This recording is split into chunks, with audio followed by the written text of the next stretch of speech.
Hey everybody, it's Brian coming to you at the beginning of the episode to tell you that 1, yes, I am in fact losing my voice. 2, I wanted to preface this episode by saying that the sound quality is not great. This was recorded over the phone for a feature that you can find over on TechCrunch.com right now. I will also link to it in the show notes. And 3rd is Matt Groening, the guy invented the friggin' Simpsons and Futurama and Life in Hell, so enjoy.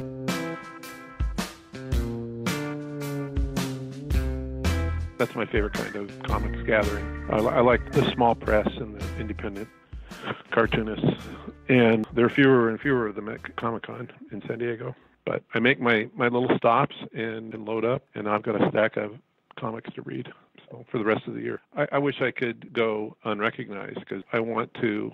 I am such a fan that there's a lot of stuff that I like to look at. This is a pretty popular move now with celebrities is walking around in some sort of costume. I think Mark Hamill has done it the last couple of years, is dressed as different characters so he can kind of go undercover at the show.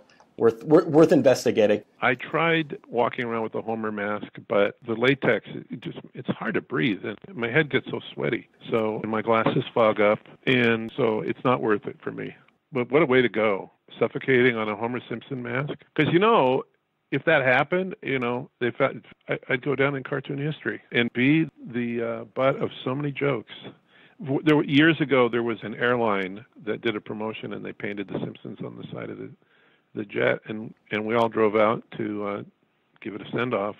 And then the entire crew got on the jet in Burbank and flew around in a circle and came down. And one other writer and I refused to get on the plane because we didn't want the jokes that would invariably happen if the plane crashed. Like, that's not how we wanted to be remembered. So, there you go. What is it that drives you and gets you excited to throw yourself into a project? It's always fun to challenge yourself creatively, and I have the opportunity, because I've taken the first several with my career, to make the stuff that I think up in collaboration with the people I work with actually come to fruition. So it's a blast. There's something specifically exciting about animation for me in that here are these characters who do not exist, but you design and you try to make them well-rounded, and then you surround yourself with the best writers you can find and the greatest voices and the best animators and the best musicians, and suddenly this thing that was just a drawing on a piece of paper is alive and walking around and doing and saying things that you didn't expect, and it's a complete blast. There's something very dreamlike about animation just to watch it as a casual viewer, but if you're involved with the making of it, it's still as amazing, if not more amazing. Was there something specific in the possibility of working with an online platform like a Netflix or an Amazon or a Hulu that appealed to you specifically? Netflix has a great reputation. I talked to a few other people that were working on Netflix projects.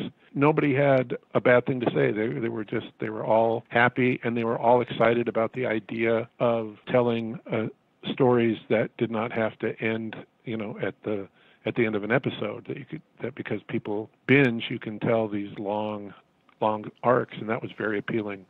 I've been doing this for over 30 years, so a new way of storytelling is very gratifying. Is that something that you had been exploring before, looking at your comic strip work? These are largely self-contained, and because of the 30-minute television format, that's just the way sitcoms kind of work out. I had read some stories recently, and I think it might have been from Mike Reiss's book, where he mentions the fact that early on into The Simpsons, there was talk about Marge being a rabbit and Homer being Krusty. So it sounds like you were interested pretty early on in this idea of, at the very least, having some kind of long-term payoff in the show. Oh, yeah. The whole nature of fantasy, in particular, is that things are not what they seem to be. With Josh Weinstein and I, when we sat down to develop this show, we threw in a lot of secrets and clues and puzzles for the kind of obsessive fan that I've come to know, specifically from Futurama and of course also The Simpsons, and try to reward those people for paying attention. I mean, that's where the original idea for the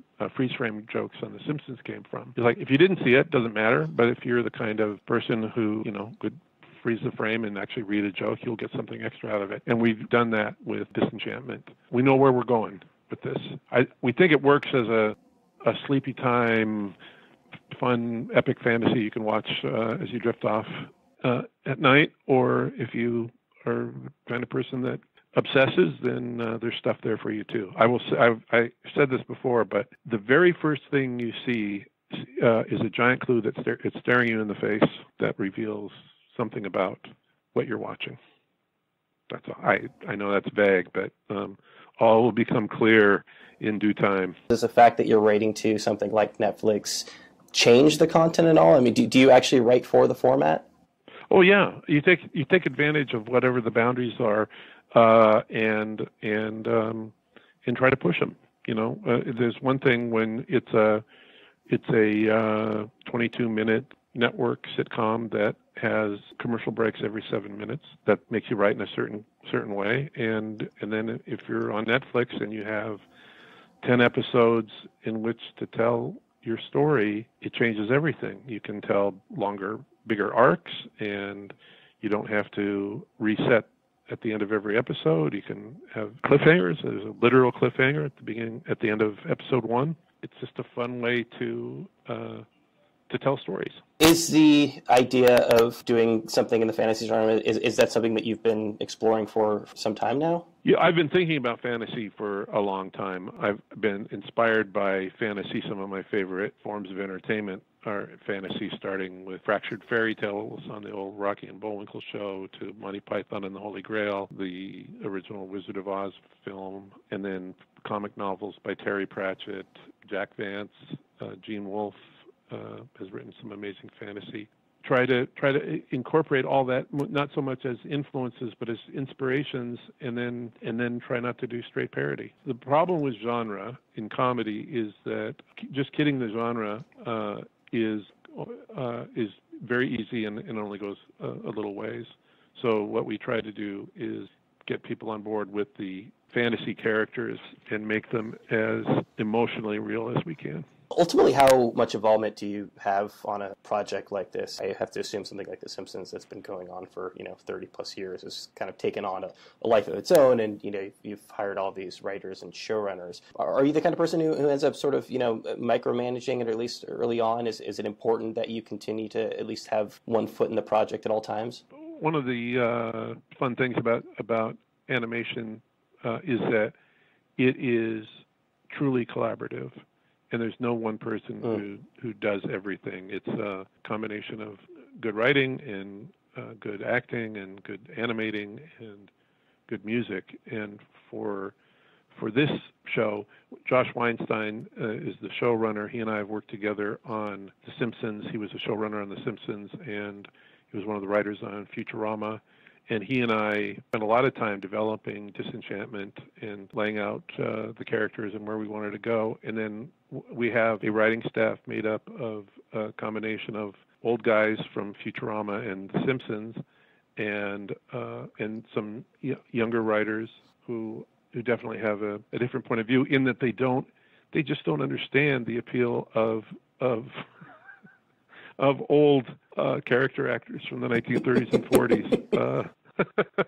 Whenever the veteran writers start talking about the Three Stooges, and I'm not talking just about Curly. I'm talking about Shemp and Curly Joe, and Joe Besser, and no, we draw the line at Curly Joe. Okay. But but the women on the staff, they have a tendency to stretch and then get up and wander out of the room. So but it's really fun. So anyway, I stopped at the writers. So we got the amazing writers, and then we have the animation team from Rough Draft Studios who did great work on Futurama, and we challenged them to be even more ambitious, and they went for it. And then last but not least, Mark Mothersbaugh of Devo fame did the music, and he just knocked us out with this kind of Balkan ska klezmer thing that you've never heard in fantasy before. Is it safe to say then that working with a platform like Netflix has given you a kind of freedom that you haven't necessarily had on network? Yeah, well, it's yes, I would say, trying to figure out if I don't want to dance around the question. It's not so much freedom, because Fox has been very indulgent in general over the years, but with Netflix there are even fewer rules. There's an anxiety in network television that I assume goes to all networks, but I have not experienced that at Netflix at all. They seem to be pretty happy people.